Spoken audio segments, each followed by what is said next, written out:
Hi everyone, hope all is well. I haven't made a video in a month or so, so I thought I'd get back on track. The last video I made was just 10 records I picked up recently, so I thought I'd do another video about the same thing. A lot of these were just given to me by my dad recently, since I helped him look up a bunch of records. But there's a couple others that I just got within the last few days, so I'll talk about those some more. So this one, The Doors' LA Woman, it's one of my favorite albums, and I already had a reissue of it, but this is an original copy because it has the cellophane panel in the front here. I don't know if you can tell on the video, but this is a really great album, and it's also the 50th anniversary of it this year. So they're probably going to put out like a box set for it that I'll probably end up buying also, but we'll have to see. Anyway, that's one of my favorites. This record, The White Stripes' Greatest Hits, I just got a couple days ago at Target.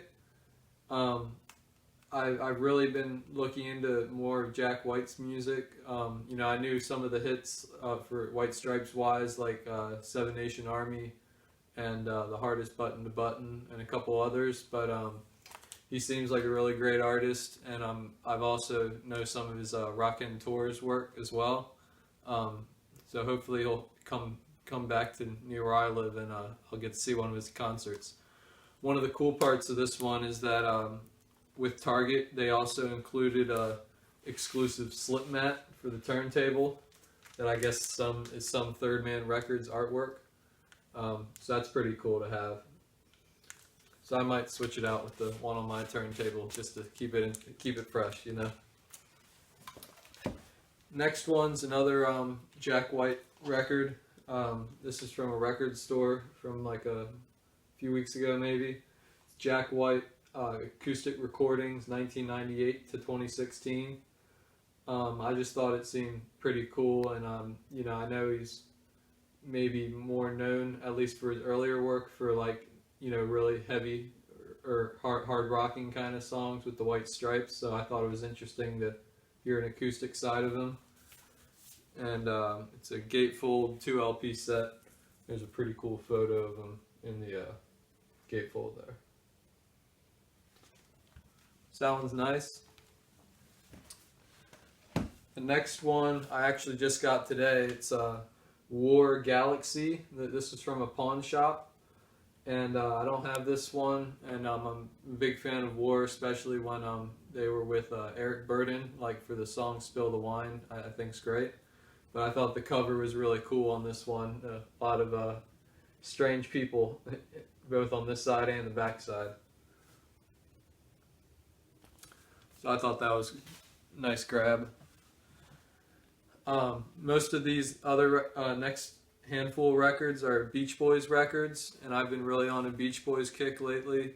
And my dad had, like I said, mentioned earlier, had given these ones to me since I helped him look so much up.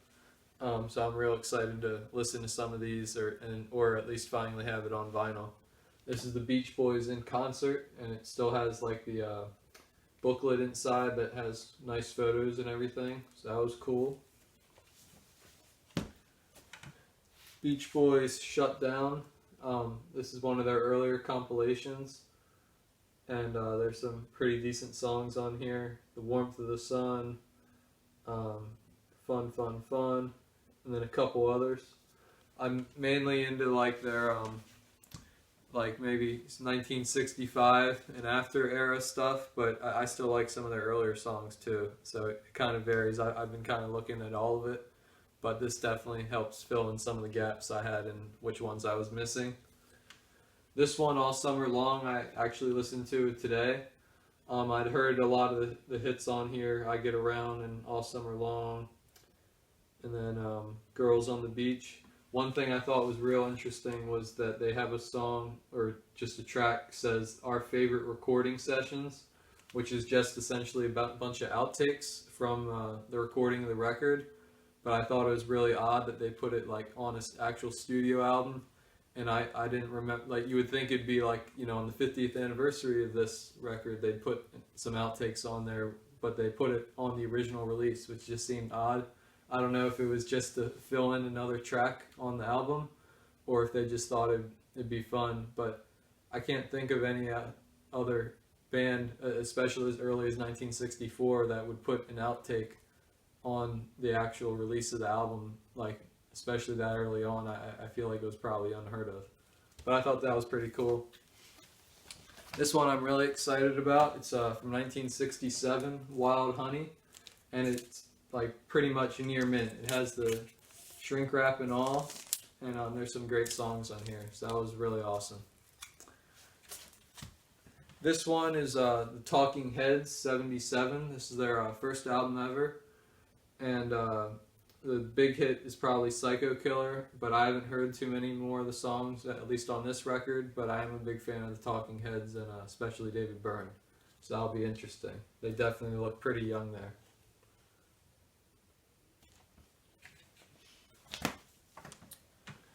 This record I got at the pawn shop today as well. It's TC Atlantic. This is like a live psychedelic album from 1967.